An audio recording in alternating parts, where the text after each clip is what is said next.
Día Internacional de la Mujer. Tal vez te hayas preguntado por qué se celebra el Día Internacional de la Mujer, y considero que lo más importante es entender que esto no es una celebración. No hay nada que celebrar realmente. Más bien, este día se conmemora a la mujer. Quiero explicar de manera sencilla el origen de esta conmemoración. Para empezar, ¿por qué se conmemora el 8 de marzo? Siempre se han difundido versiones sobre el 8M que hace referencia a un incendio de una fábrica textil en los Estados Unidos, en algún momento a finales del siglo XIX y principios del siglo XX. Un incendio en el que murieron miles de trabajadoras en huelga que fueron encerradas en una fábrica un 8 de marzo y deliberadamente calcinadas por sus propios patrones. O bien, quizás haya algo más. ¿Esa información será cierta? Después de haber investigado, me di cuenta que hay muchas confusiones y mitos respecto a este evento y el origen de la fecha. Sus raíces se encuentran en el movimiento obrero a mediados del siglo XIX, en el que la mujer comenzó a alzar cada vez más su voz. En aquellos tiempos, la mujer no tenía derecho a votar, estudiar y tenía una esperanza de vida mucho menor que la masculina. Un gran ejemplo de esta inquietud fueron las estadounidenses Elizabeth Cady Stanton y Lucretia Mott. Ellas congregaron a cientos de personas en la primera Convención Nacional por los Derechos de las Mujeres en el año de 1848. En aquel entonces recibieron burlas, especialmente en cuanto al derecho a votar, pero sembraron una semilla que en los siguientes años fue creciendo. En aquellos años, las trabajadoras en la industria textil se encontraban en jaque luchando por sus derechos de igualdad laboral. Los historiadores coinciden en que la antesala del Día Internacional de la Mujer fue el día de la Marcha de las 20.000, la cual se llevó a cabo el 23 de noviembre de 1909. Ese día se lanzó la huelga laboral de 11 semanas en la industria de las camisas de Nueva York. Clara Lemlich Sabelson, una referente sindical de 23 años, declaró que todos los trabajadores que confeccionaran camisas debían ir a una huelga. Esa fue la mayor huelga de mujeres hasta la fecha en la historia de los Estados Unidos. Un año después, ocurrió una tragedia que alertó los movimientos obreros femeninos. Entonces es cierto que existió un gran incendio en una fábrica textil en Nueva York. Sin embargo, ese día las trabajadoras no estaban de huelga. El incendio se debió a la negligencia de los dueños de la fábrica y su nulo interés por el bienestar de las trabajadoras. Se dice que los dueños estaban dentro del edificio en ese momento del incendio. Ellos sobrevivieron gracias a que lograron escapar de las llamas y llegar al techo. Esto dicho por Rose Fredman, una sobreviviente que logró llegar al techo junto con los dueños. En esta fábrica, la mayoría eran mujeres de entre 14 y 30 años de edad.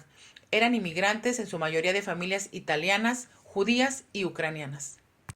Aproximadamente a las 4:40 del sábado 25 de marzo de 1911, un fuego voraz se encendía en el octavo piso.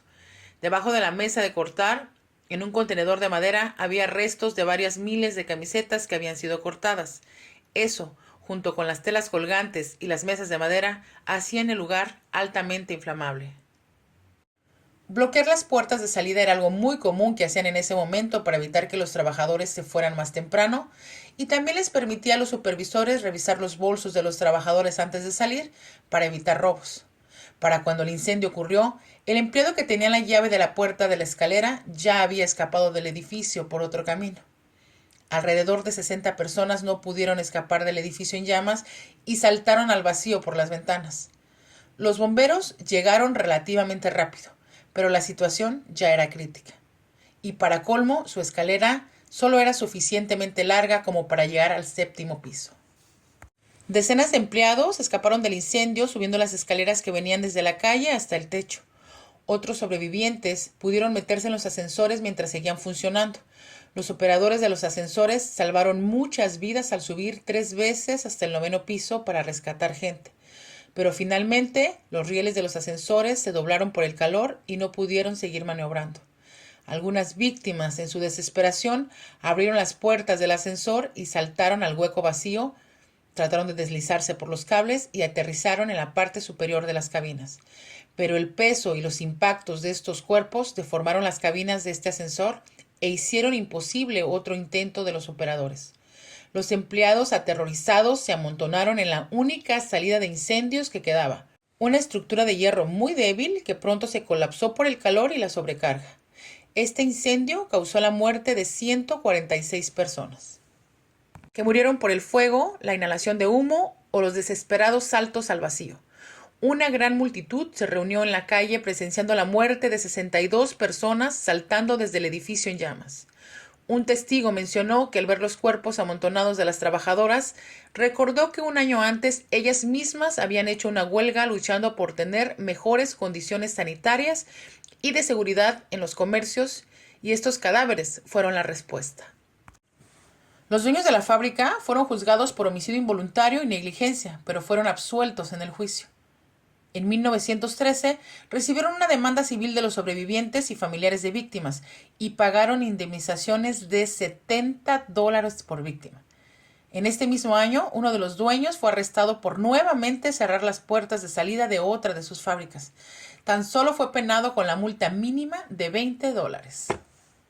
Rose Fredman se convirtió en una defensora por los derechos de los trabajadores durante toda su vida.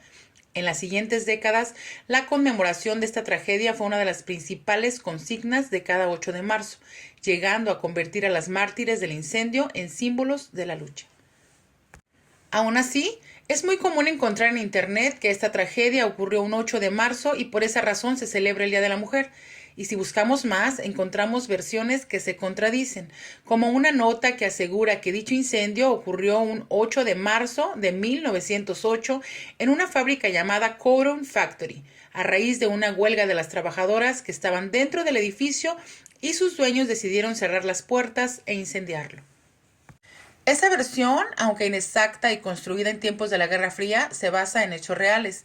Hasta encontré que el 8M se basa en una protesta de 20,000 trabajadoras realizado en 1857 en Nueva York, pero tanto del supuesto incendio de la Cotton Textile Factory como de la protesta de 1857 no tienen ningún registro documental. Como sí lo hay del incendio de 1911. No digo que no se conmemore o no tenga que ver el incendio de 1911. El Día de la Mujer se venía conmemorando todos los años y a partir de esa tragedia pasaría a ser una consigna central en la lucha. Pero si el famoso incendio no ocurrió un 8 de marzo, ¿qué fue lo que llevó a ser el 8 de marzo declarado como el Día Internacional de la Mujer? Posterior a la histórica Marcha de las 20,000 en 1909, irrumpe en escena una mujer que pasaría a la historia como la impulsadora del Día de la Mujer, la socialista alemana Clara Zetkin. Ella sugirió la idea de conmemorar un Día de la Mujer a nivel global en 1910 en la Conferencia Internacional de la Mujer Trabajadora en Copenhague, Dinamarca. Su propuesta fue escuchada por un centenar de mujeres procedentes de 17 países y aprobada de forma unánime, aunque todavía sin una fecha concreta. El concepto general era que se haría el último domingo o la última semana de febrero. Formalmente, en 1910 se llevó a cabo el primer Día de la Mujer Internacional, un año después, reuniendo a más de 1 millón de personas en Alemania, Australia, Dinamarca y Suiza. Con el estallido de la Primera Guerra Mundial en 1914, la mayoría de los intentos de reforma social se detuvieron, pero las mujeres continuaron marchando y manifestándose todos los años. Y así fue que en las organizaciones nucleadas en la Segunda Internacional Socialista comenzaron a tomar ese momento del año como una jornada de protesta en todo el mundo. Acorde a la ONU, en estos tiempos la conmemoración también sirvió de protesta contra la Primera Guerra Mundial y, como dije anteriormente, solía elegirse como fecha el último domingo de febrero. Existen diferentes versiones de por qué se eligió el 8 de marzo. En concreto, una de ellas parece la más aceptada. En el lapso de los movimientos pacifistas en vísperas de la Primera Guerra Mundial, las mujeres rusas celebraron su primer Día Internacional de la Mujer el último domingo de febrero de 1913. A principios de 1917, Rusia estaba inmersa en una profunda crisis económica e institucional agravada desde el comienzo de la guerra en 1914. Casi la mitad de la clase obrera eran mujeres. El número se había incrementado a medida que transcurría la guerra. Una huelga de obreras textiles impulsada por la feminista rusa Alexandra Kollontai resultó ser un eslabón en la cadena de eventos que llevaron a la abdicación del zar Nicolás II y la Revolución Rusa. En 1917, las mujeres salen a las calles de Petrogrado, en ese entonces capital de Rusia, el último domingo de febrero bajo el lema de pan y paz. En ese entonces se utilizaba como referencia en Rusia el calendario juliano y en Occidente el gregoriano. Por lo cual, el 23 de febrero en Rusia equivalía al 8 de marzo en Occidente, y esa es la fecha en que se celebra ahora. Al día siguiente, el 24 de febrero, se sumaron nuevas consignas: abajo el zar y abajo la guerra. La historiadora estadounidense Tema Kaplan, en su libro sobre los orígenes socialistas del Día Internacional de la Mujer, dice: los trabajadores varones de la metalúrgica se unieron a su propuesta, pese a que los bolcheviques veían la movilización de las mujeres como precipitada. El 25 de febrero, 2 días después de que comenzara la insurrección de las mujeres en el Día Internacional de la Mujer, el zar ordenó disparar si fuera necesario para acabar con la revolución. Con la unión entre obreras, obreros y soldados, a la monarquía poco le quedaba por hacer. El 2 de marzo, el zar Nicolás II abdicó, poniendo fin a siglos de autocracia y dando paso al gobierno provisional ruso. El éxito de las mujeres rusas se consagró un poco después. El gobierno provisional que se formó tras la retirada del zar se convirtió en el primer gobierno de una potencia mundial en otorgar a las mujeres el derecho al voto. Vladimir Lenin declaró el Día de la Mujer como feriado oficial en 1917. Por su aprobación oficial en Rusia, la conmemoración comenzó a expandirse a otros países. La verdadera historia del 8M fue reemplazada y confundida en un acto de revisionismo histórico, con el incendio de la fábrica de camisas y con otras historias, y se ocultó su verdadero origen socialista ruso, que quizás haya resultado incómodo para Estados Unidos y Occidente.